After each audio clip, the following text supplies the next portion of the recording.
Hello guys, જય Shri Krishna. Welcome to my blog. તો આજે હું મિની બ્લોગ નથી બનાવતી, આજે હું ફૂલ બ્લોગ બનાવું છું. તો સવારમાં મારો નાસ્તો આવી ચૂક્યો છે ચીકીનો. તો હું સવારે ચીકી અને ફ્રૂટનો સલાડનો નાસ્તો કરું છું હેલ્ધી માટે. તો અહીંયા જોઈ શકો છો મેં ચાટ મસાલા લઈ લીધા છે અને મમ્મીએ મને સફરજન અને શું કહેવાય છે દાણા આપી દીધા છે. તો હું ખાઉં છું. અને અહીંયા તમે જુઓ આર્યની મસ્તી.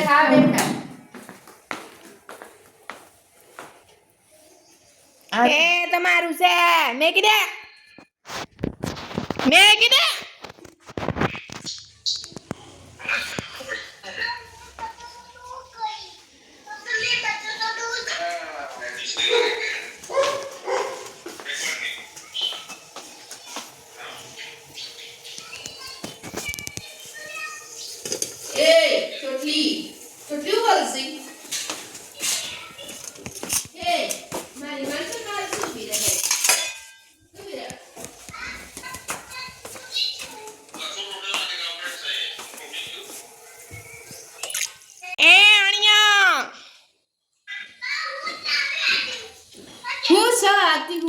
એ મારો ગોડો જા તારો નોય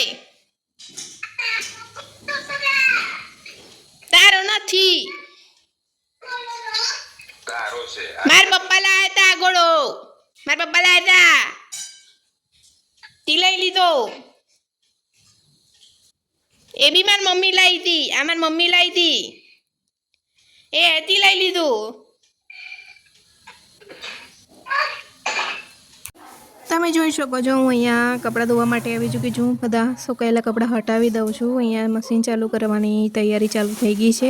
વારંવાર કેમેરામાં એટલા માટે જોઉં છું કે મેં એડજસ્ટ કર્યો છે કે નહીં, એટલે હું વારંવાર કેમેરા સામે જોઉં છું. તો બધા કપડાં હું અહીંયા નાખી દઉં છું. રોજનું બોરિંગ કામ, કંટાળો બી આવે પણ શું કરીએ, ઘરમાંથી બહાર નીકળાય એવું નથી. એક તો મમ્મી પપ્પા ક્યાંય જવા નથી દેતા, એટલે મારે શું કરવાનું, ઘરે ને ઘરે કંટાળો બી આવી જાય છે. પણ કંઈ નહીં, મારી દુઃખી કહાનીઓ સાંભળવા માટે તમારો આભાર અને ચેનલની સબસ્ક્રાઈબ જરૂરથી કરજો guys. Please support me guys. And guys હું છે ને હવે હું શોર્ટ નથી બનાવવાની, હવે હું બ્લોગ બનાવવાની છું. તો પ્લીઝ મારા બ્લોગની સપોર્ટ જરૂરથી કરજો. તો અહીંયા તમે જોઈ શકો છો કે હું અહીંયા બધા કપડાં નાખી દઉં છું મશીનમાં.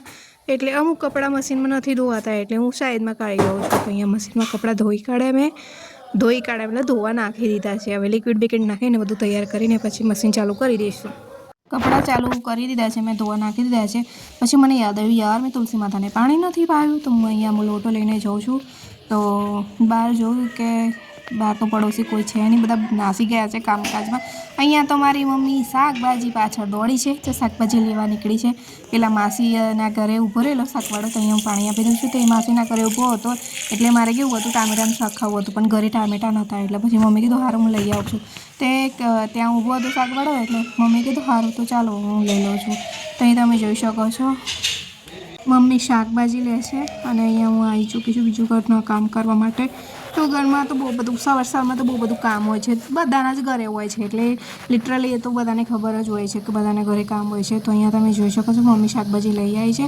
તો અહીંયા શાકભાજીમાં છે ટામેટાં, કોથમીર અને એ બધું. તો હું અહીંયા બેસી ગઈ છું ખાટલા પર. શાકબાગ સમારીને અહીંયા બધું મટીરિયલ તૈયાર જ કરી રાખેલું હતું મમ્મીએ, એટલે મેં અહીંયા છે ને બધું છોકબોક નાખી દીધું. જીરું અજમો ને બધું નાટક બધું જે હોય એ નાખવાનું હોય એ નાખી દીધું છે. એટલીસ્ટ તો બધાને ખબર જ છે રસોઈ કેમનું બનાવવાનું. પણ આ તો મારે કહું છું કે કોઈ નવું બાળક જોતું હોય ને તેને ખબર પડે કે હું કેવી રીતે બનાવું છું.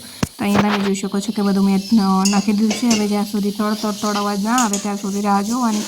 પછી એ દનાદન શાકભાજી નાખી દેવાનું, મસાલો કરી દેવાનો અને મસ્ત ચડી જાય એટલે આપણે ખાવાનું. તો અહીંયા છે ને મેં અલગ પ્રકારની શાકભાજી બનાવી હતી. આમાં છે ટામેટાં, કોથમીર, પછી શિયાળામાં આપણે હળદર મળે, આંબા હળદર મળે, એ બધી હળદરો ભેગી કરીને એકદમ પૌષ્ટિક આહાર જેને કહીએ ને કે એકદમ હેલ્ધી ખોરાક, તો એ મેં બનાવ્યો છે. આમાં છે ને મારે એક ટ્વિસ્ટ થઈ ગયું. હું વિડીયો બનાવતી હતી ને એના ચક્કરમાં મારે છે ને આજે મીઠું નાખવાનું ભૂલી ગઈ.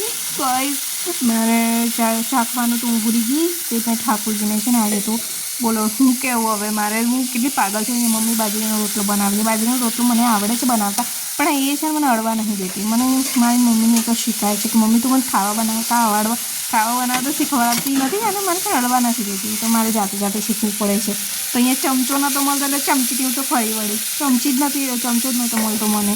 તો મેં ચમચીથી છે ને શાકભાજી હલાવી દીધું બધું કમ્પ્લીટ. મિક્સ કરી દો મસાલા બધા તો તમે જોઈ શકો છો કે શાકભાજીનો કલર કેટલો સરસ આવે છે ને ગાઈસ.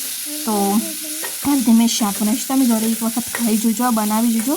બહુ જ સરસ, બહુ જ ટેસ્ટી લાગે છે અને એકદમ પેલું શું કહેવાય, હેલ્ધી બી છે. એટલે તમે આ બનાવીને ખાઈ શકો છો ગાઈસ. શાક બને છે એટલામાં હું મશીન આગળ આવીને જોયું કેટલી મિનિટની વાર છે, 34 મિનિટની વાર છે અને અહીંયા કપડાં ધોવાના ચાલુ થઈ ગયા છે. તો 34 મિનિટ સુધી આપણે શું કરીએ, તો ટપલે મારે અને ખાવા ખાઈ ગયા. અહીંયા ખાવાનું તૈયાર થઈ ચૂકી છે અને તમે જોઈ શકો છો ઠાકોરજીની થાળી તૈયાર થઈ ચૂકી છે. એટલે ઠાકોરજી માટે હું લઈ જાઉં છું આ મારી થાળી. ઠાકોરજીને શાક અને રોટલો હમણાં છે. મારે ટેસ્ટ થયો તો મારે મીઠું નાખવાનું ભૂલી ગઈ અને મેં ચાખ્યું બી નહીં. ઠાકોરજીને મારે છે ને મીઠા વગરનું શાક ખવડાવવું પડે. બીજી વખત હું ધ્યાન જરૂરથી રાખીશ કે હું ઠાકોરજીને છે ને જમવાનું બનાવું ને તો હું ચાખીને મતલબ આપું. આજે મારા ઠાકોરજી કહેતા છે કે વખતે છે મીઠા વગરનું ખાવા મને ખવડાવે.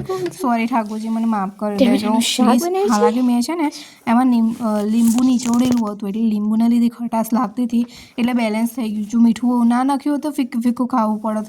એટલે શું કરીએ હવે, ઠાકોરજીની ચાહીએ. અહીં તમે જોઈ શકો છો અમારા પડોશી બધા શાંત છે. અમુક ચીલમ ચીલી કરે, અમે જવા દઈ દઈએ છીએ.